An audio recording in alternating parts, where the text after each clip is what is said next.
Hi guys, welcome back to my channel. I recently uploaded my reading vlog and said that I would be doing another reading vlog, but I didn't get the chance to film.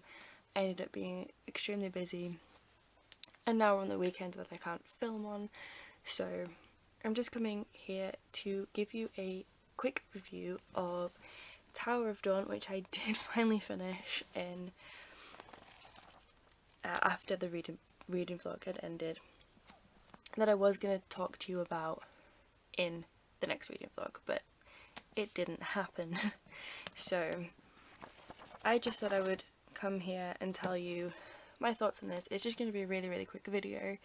So yeah.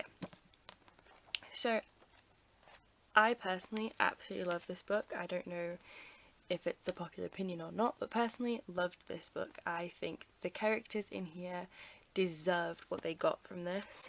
I think Kale really deserved this book. He's an amazing character for the series anyway, and I feel like he definitely deserved what he got from here.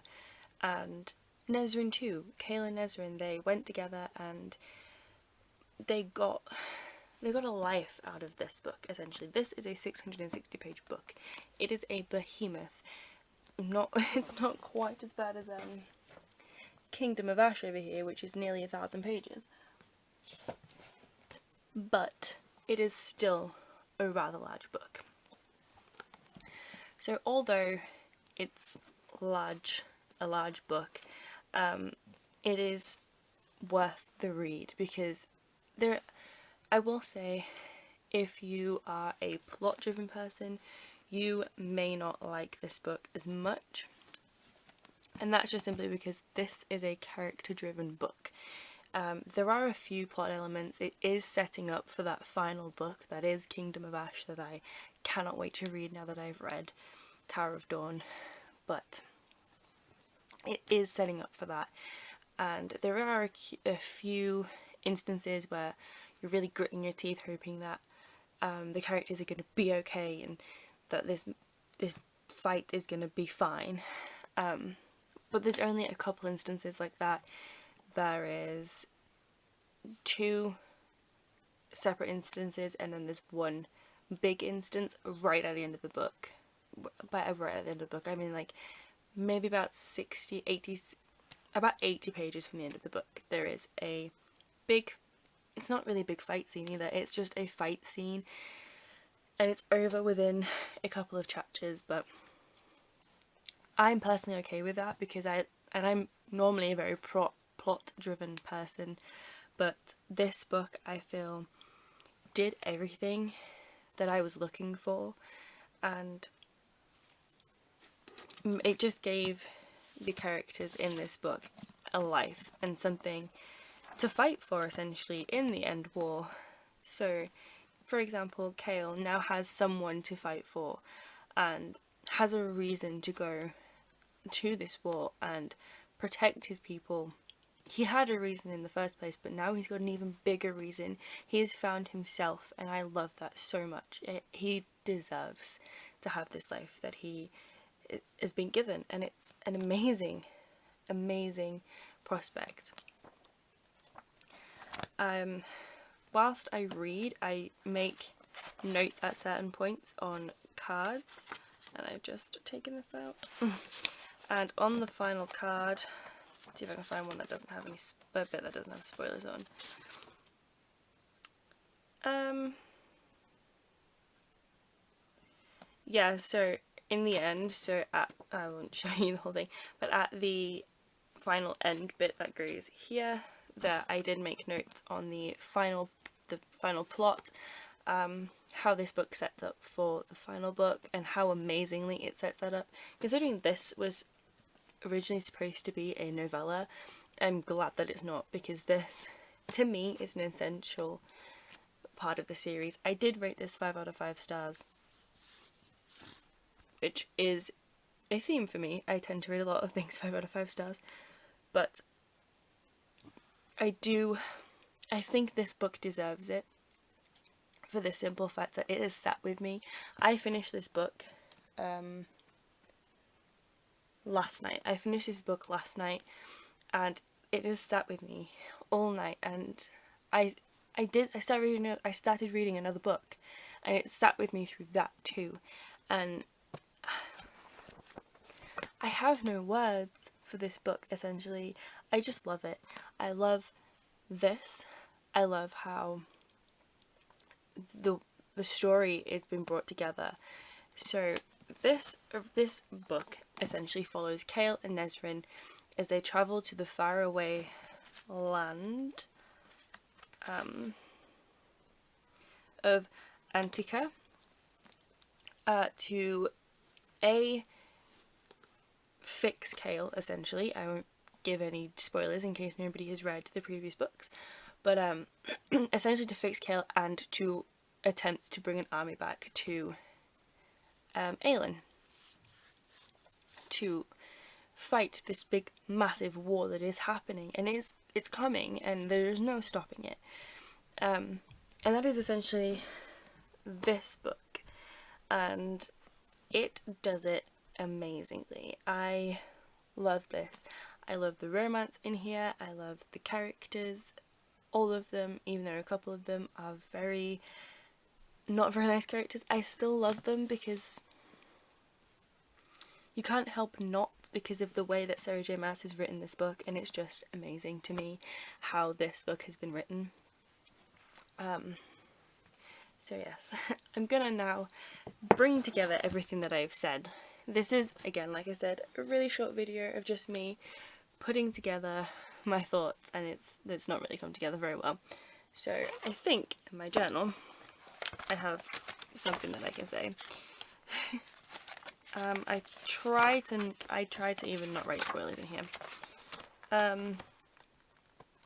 I basically just said, love this book, these characters deserve the book, I'm happy for Kale as he's finally found someone who makes him happy and makes him whole and makes him feel like he's alive.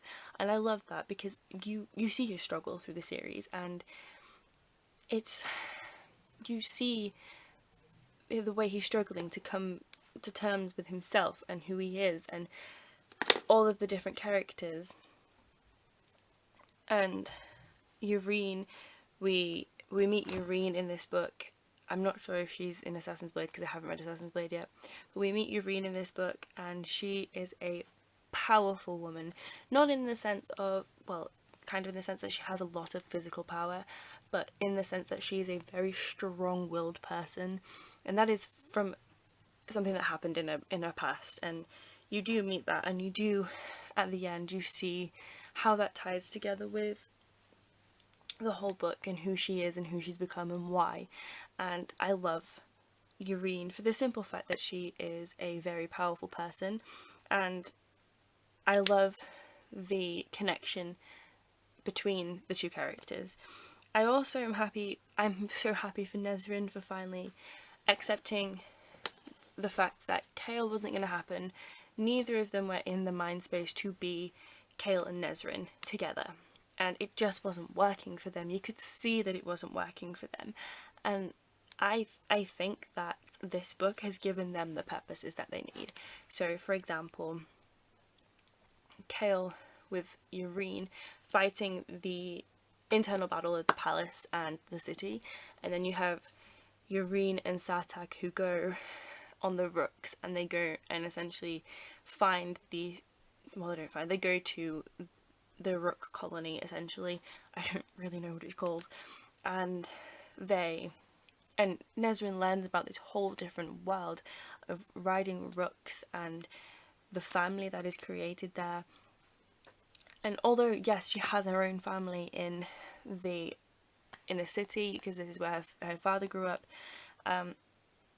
she has found a whole new purpose to her own life, and I love that. I love the fact that these characters have found something for themselves, and it's just amazing to me that they have done this and have been able to do this. And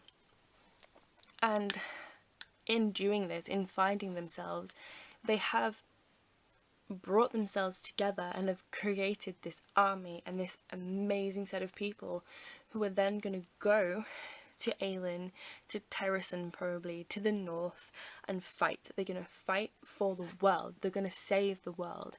A lot of people are going to die in the final book. I can tell. and it's going to be sad, it's going to be heartbreaking, but it's going to be so beautifully written, and you're going to just feel for the characters as it happens because of the way these past two books have been.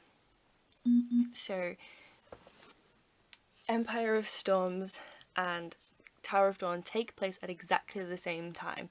They take place at exactly the same time, and the only difference is they follow two different sets of characters. So in Empire of Storms, it follows Aelin, Rowan, Aiden, Manon, all of those, Lysandra, as they are preparing themselves for the battle, as they are figuring things out for themselves. And at the same time as this is happening, you get Tower of Dawn, which is Kael and Nezrin and Yrene and Sartak and all of that side of the world figuring this stuff out as well. At a slower rate, yes, but enough for them to know and understand that this stuff is happening, this stuff is true. And it isn't believed during part of the book that certain things are possible until it comes to face, and they face something that brings to light that these bad things really do happen. And that is what kind of brings the whole story together, and what makes this part of the world realise that yes, actually they do need to be part of this world, this war, and they do need to fight for their freedom, essentially.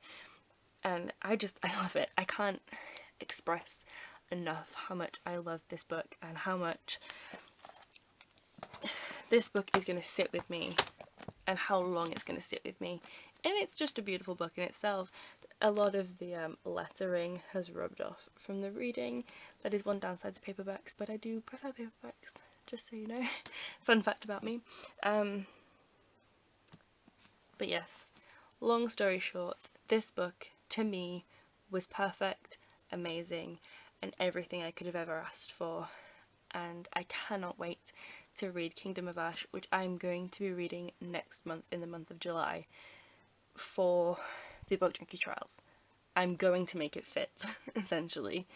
I will be making a video on that. I don't normally do TBRs, but for the Book Junkie Trials, I will be doing a TBR, simply because there is a set amount of things that you have to read.